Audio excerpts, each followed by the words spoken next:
Hey everybody, welcome back to the channel. You already know who it is, so let's get straight into it. So this week's video, we are going to be talking about budgeting, right? Now, first of all, happy new month. It's the month of November. The year is almost out. Everybody, 2023 is almost over. I hope you guys will have hit some goals and achieve some things for the year. But if you haven't, it's still not too late. So we're getting into budgeting, and you might be thinking, but the year done, like if I never budget from before, I need to budget now. Well, Christmas is coming up, the most wonderful time of the year, and I know that many of us have a lot of people that we want to buy stuff for, and if we're not buying anything for anybody, you want to get yourself something nice, like you deserve it, you've earned it, right? Or so you've told yourself. Now we're going to be getting into budgeting, and first of all, you might be thinking, like, what is a budget? Now, a budget is simply allocating your money towards your different expenses in life, knowing how much you're earning and how much you're spending and exactly where your money is going, right? And now this is good for everybody, not just people who have financial goals that they're trying to hit, but everybody overall. Now, even countries have budgets. Now, if you know, for us during February, March, we'll have I think it's February, March, or April, May, whatever. We have the national budget debate here in Jamaica, and that is simply the government telling you where they're going to get the money that they're going to spend from, how much they're expecting to get, and where they're putting it to. And so if countries can have budgets, why shouldn't you? Now, in doing any good budget, and everybody's budget is not about to be the same. Like, my budget will not look like your budget, but it should have some main components, right? It should have your income. How much money am I earning? On a monthly basis, weekly basis, bi-weekly basis, whatever. So your budget will look like what your earning looks like. So if you earn weekly, you may want to budget weekly because you will have expenses to take care of weekly. That's just how your money is flowing in. If you get paid bi-weekly, monthly, you would want to also put that your budget according to the time frame that your income is coming in. Now, I know for a lot of people who get paid bi-weekly, it might be a little bit funny, like, because there are expenses that are due monthly. For example, your electricity bill, if you're paying rent, your water bill, internet, stuff like that, those are monthly expenses. While you're getting paid bi-weekly, you may need to get groceries, top up every 2 weeks, so on and so forth. So it might be a little bit tricky for you. Now, what I do, because I get paid bi-weekly right now, is that sometimes I will just put everything together. I'll save for the month. So when I get paid the first 2 weeks, I don't do anything with it. I'll just wait until I get paid the next 2 weeks, and then I'll just allocate everything. Or I write my budget up for the month anyways, even if I don't do it monthly. I write so what the total income would be for the month, and then I use my expenses according. And so that's something you can do. Same for weekly, same for bi-weekly.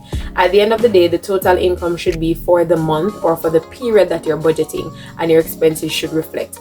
And so it's important for all of us to have a budget. Now, as I said, step one, we're looking at our income. How much money are you earning for the period? Weekly, bi-weekly, monthly. And monthly really is better because it gives you a better outlook as to your expenses, your rent, your light bill. The things that are due monthly are captured better that way, in my opinion. How much income am I earning? Great. Now, where is my money going? That's basically what your budget is telling you. I'm paying this amount for water bill, this amount for electricity, this is my rent, this is my internet, this is my gas bill, whether it be cooking gas or petrol for the vehicle, this is what I'm spending on groceries, whatever. It's basically just telling you where your money is going and how much of it is going to these areas. Now, you may be saying, Vanessa, I have never done a budget before, so where do I start? Well, simply what you can do is to try to track your spending from the previous month or the previous period and see where your money went. Now, when you do this, a lot of times you will realize that a lot of your money didn't really go anywhere of use. A lot of it would have been spent on like spur of the moment purchases, dining out, going out, and I mean, when I say trace every dollar, I mean every dollar. If you gave somebody $10, somebody begged you on the street $20, put that in the budget because that's somewhere that your money went, and you want to know where your money went so you can know this month or this period how to better allocate your funds, right? Great. Now, there are many methods to writing up a budget. You can use a simple Excel spreadsheet for those of you who are technologically savvy, or you can do regular old pen and paper. Sit down at your desk, get your pen, get your paper, write up your budget, basically putting in your income and your expenses. There is another method, and this really is to kind of help with the allocation of the funds. It's called the envelope method, right? So yes, you're going to sit down and you're going to put down how much each thing costs, and then what you're going to do is outside of like having a spreadsheet that you go back to look at what the electricity bill you budgeted for, whatever, the envelope method. Now you just have a set of envelopes, and this was very popular on internet just a few months ago. I don't know if it's still going around, but nevertheless, you basically take all the money that you've allocated to the different things, you put them in an envelope, mark what the amount in the envelope is for, and that's how you spend. So whenever you go back to the envelope, if it's empty, you know you don't have any other money to spend on that particular item. Good. Now again, you have to have a visual of what your budget is looking like. And for those of you who get paid weekly, this is something that you can do. What you can do is, say your electricity bill is $3,000 for the month. Now you know that is coming at the end of the month, but I get paid weekly. How do I work that out? What you can do is divide that 3,000 by 4, and it will tell you how much money you need to set aside each week. So at the end of the month, you can pay your electricity bill, and you can do this for all your bills that are due monthly. So when you're writing on your budget, you put it in for the month, and then if you're getting paid weekly, you divide it by 4 for those who are due monthly, so you know how much money you're supposed to set aside each week, so at the end of the month you can fulfill your obligations. For bi-weekly, you would divide by 2. That is a simple way to do it, because you are getting the money in every week. And what are you going to do? Just sit and not? I know that for people who get paid weekly, you have your taxi fare to take out because you have to go back to work, or you have your petrol to pay, or whatever the case might be. You will have expenses that are coming up in the following week, and so you will need to know how much money do I still set aside, so I can still pay my electricity bill at the end of the month. I can still pay whatever. Now what some of us will do is that, so for example, we're bruffing, we're outside, right? We're spending money this fortnight because I getting paid, I can bruff and whatever, and then the next fortnight or the next week or whatever, the last pay bill in the month, we start to take out all the expenses, that will become overwhelmed because, Lord, I never remember this, and you rack up expenses during the month that are now being called upon for the last pay bill of the month, and you are overwhelmed. No, we don't want that, because reality is, in order for you to be a good steward of your money, you need to have control of where your money is going, how much you're spending, how much you're earning, and have a good grasp and reality of it. And it will keep you out of debt for the most part, because if you know how much you're earning, then you know how much you're spending, or how much you can spend. If you're earning $20,000, spending $25,000, you're going to have what we call a deficit in the budget, right? Now you probably heard the term if you're listening to your budget debates. A budget deficit is money that you have spent, or money that you need to spend, but you don't have it in your income. Where are you going to get that from? A deficit in the budget is this money we would have spent, money we should have spent, or money because, so say for example, you borrow $5,000, you're getting paid at the end of the week, your expenses come up to $20,000, but you are due to pay $25,000. That $5,000 would be a deficit in the budget because you don't have any income coming in to cover it, and so you need to find another way to cover that expense, especially if it is already incurred or it already has happened. And so to prevent stuff like that, overspending, spending vicariously, just living your best life, having a budget helps you, and it helps you to plan better. Now, in order to have a budget, and guys, if you see me looking down, I'm looking at my notes because I did sit down and I really did put some thought into it, because I want us to be financially responsible. Alright, so you've sat down and you've made your budget, right? So you write down your income, how much money you are earning, and how much you're intending to spend. And these should, for the most part, be factual information. There will be some things that you will have to guess, because for example, you don't know how much your electricity bill is going to come to, because that's a variable cost, but you should have an idea based on what so what you're looking here is basically looking at historical information. How much have I been paying for the last 6 months, the last 7 months, the last 8 months on average? I've never paid more than $3,500, so I'm going to budget my electricity to be $3,500. We want to actually have money to cover the expenses, so most times I go up and not down. So if I normally pay $3,100, $3,200, I'll say, okay, give me a little bit leeway, because I know that electricity bill vary based on usage, based on petrol costs. Costs are outside of my control, and so I'll put an extra $200-$300 or something like that on it, just to be able to pay my bills and not worry, and most importantly, to still stay within my income, right? Now, what are the benefits of having a budget? Now, in order for the budget to work, you must be consistent. So it helps you to develop consistency. For those of you like me who struggle with being consistent, just sitting down with the budget and just being intentional about it and say, hey, I need to get a hold of my finances. It will help you to develop that consistency. And once you get into the habit of it, habits are easy to make, not the easiest to break. And so these are good habits. Developing good habits are great, especially when it comes down to your money. As I said before, for me personally, I'm trying to develop generational wealth, and part of doing that is to be able to be a good steward over my finances. Next thing is that it helps you to become disciplined. Now, if you're a person who you've just been spending, like you get some money, you just spend some money. Because I have 10 grand, I'm gonna buy stuff worth 10 grand. Now, when you look and you see the financial picture, one, it will give you a wake-up call to the financial position that you're in. Two, it will help you to develop discipline, right? So I know that I cannot spend more than $15,000 this month. And now you start to talk yourself into, listen, what are needs and what are wants, right? And yes, when you're doing your budget, you should not only be allocating for your expenses, you should also be allocating for your wants, because you work hard and you do deserve it. However, if the situation or the gravity of the situation is that when you put your budget together, your expenses are already eating up all of your income, then there is no place for wants, unfortunately. And the next thing you will have to be thinking about is, how do I increase my income? And so it will help you to become disciplined in realizing what your financial situation is and to set down a goal. Where do you need to go and how are you going to get there? And one of the things that it will help you to do is to control your spending. So in terms of just spending on a whim, based on how you feel, based on what you see happening around you, because especially advertising is geared towards manipulating your feelings. People don't really buy stuff, they buy emotions and they buy feelings and how it made me feel and what it made me think of myself and whatever. That's how people buy. And so you're really up against all of this, so you have to get a level of discipline now where you know that, listen, I don't have the resources to afford this want, or I can only afford so much of this. I need to stick within my budget so as to be able to be in a better financial position going forward. The next thing that putting a budget will help you to do is to become accountable. Accountable not only to yourself, and I always encourage people to have an accountability partner, somebody who you can say, hey, this is my budget for the month, or hopefully somebody that you trust. Cool. And people do offer these services as well.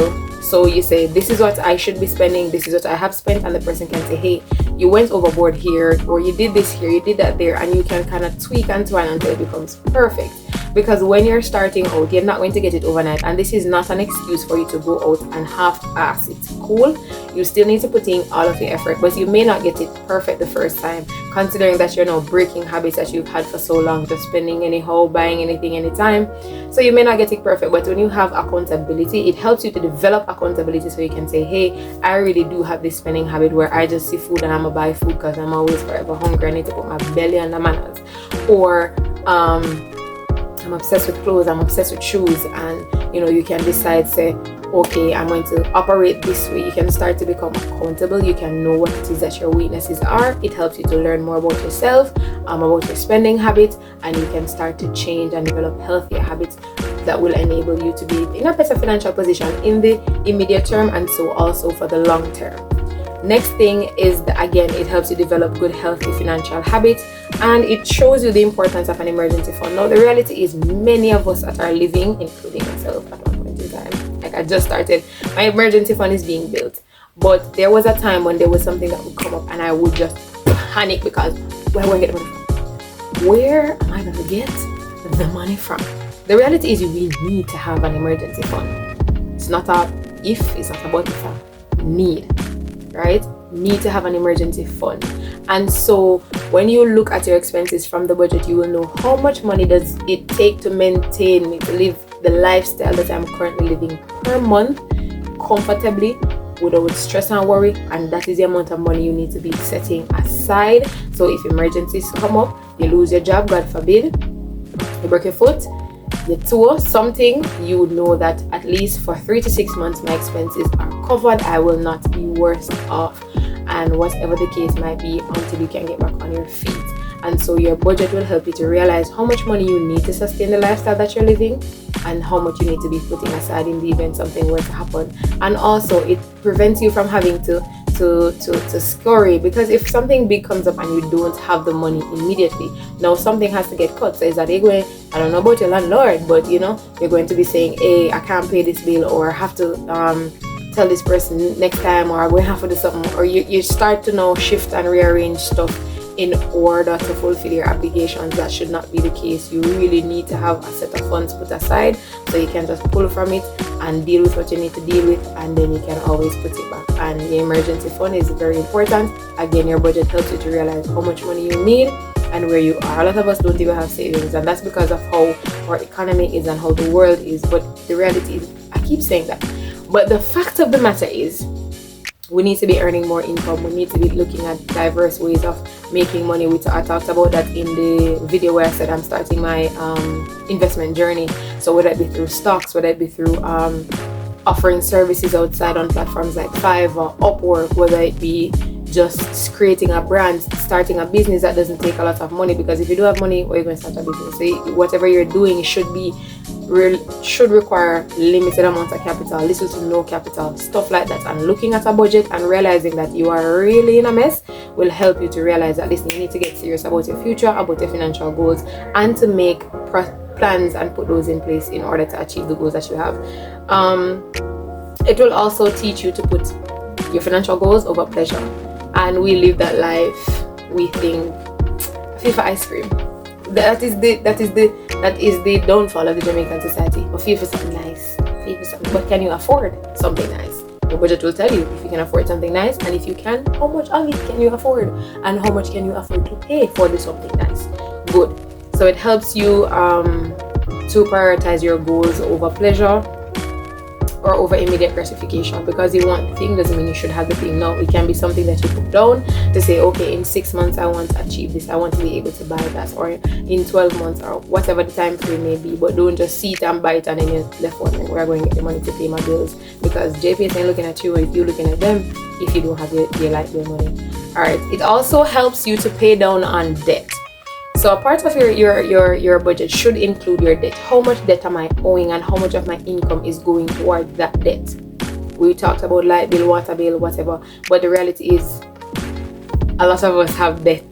Credit card debt, car loans, student loans, whatever. How much am I owing? How much of my income is going towards that?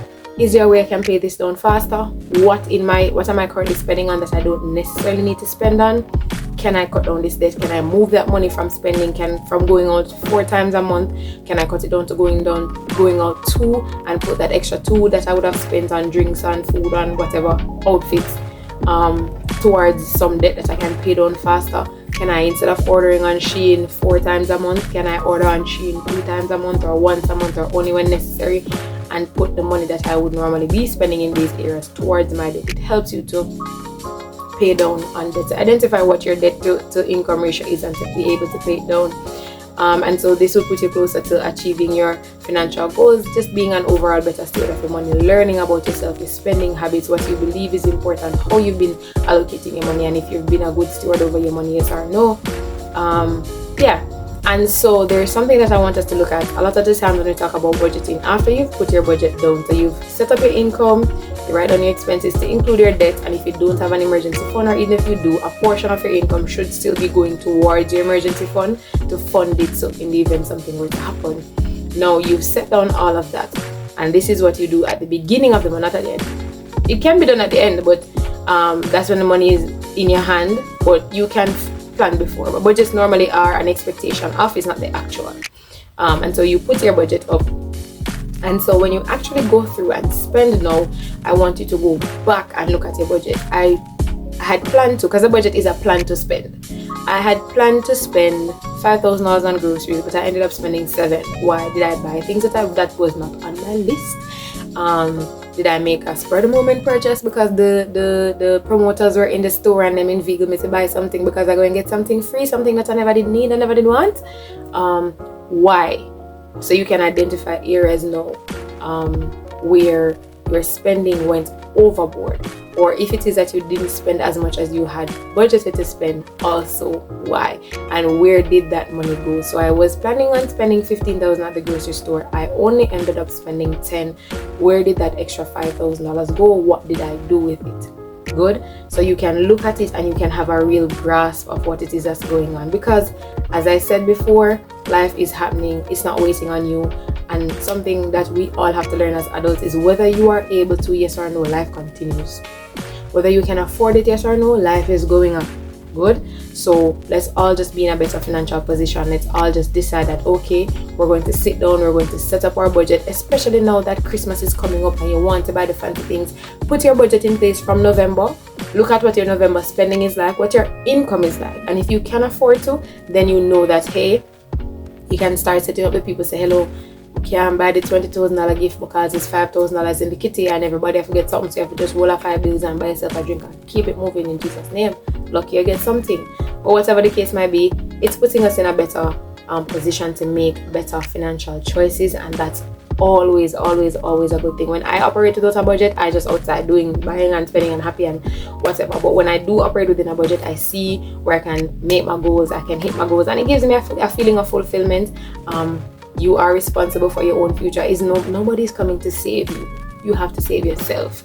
And the reality is, if you are not managing your money well when it's a little bit, you're not going to manage it well when it's a lot. Because if you are spending willy-nilly with a little bit, you're going to do the same thing with a lot. So develop good financial habits from early, and so when you get to the place where you're rolling in wealth, and that is my desire for all of us who are part of the channel, and all who are not part of the channel but you see me, you feel like, watch this, I want good things in your life, wealth and health and strength, the nice things, then you deserve the good things then. But you need to know how to manage the good things. And so that's it for budgeting. Also, if you are looking, I do create budgets for people. I create Excel spreadsheets on Fiverr for businesses, for individuals. I can help you to set up a budget, or just create a spreadsheet where you can put everything in, and the spreadsheet will do the calculations for you. You can look where you've gone wrong, how much money you have to spend, is there any money left over after I've paid my expenses, paid off my debts, set aside money for my emergency fund. Do I have any wants money, or which is money to buy the little things that you think you deserve? Do I have any money like that? If not, you can have a clear picture of where you are and where you need to go. And it's always good to be informed. Information is always good to have, and it's just what you do with the information now that will count. And so everybody, thank you guys for watching. It's another video. I'm so happy for those of you who are part of the family. Thank you. If you have any questions, anything you'd want to ask, you can go ahead and ask down below in the comments. I will always be ready and waiting to reply. And this is Life with Nessa, and I am Nessa. Thank you guys so much for watching. Set up your budget. Have a great rest of month. Love and bye.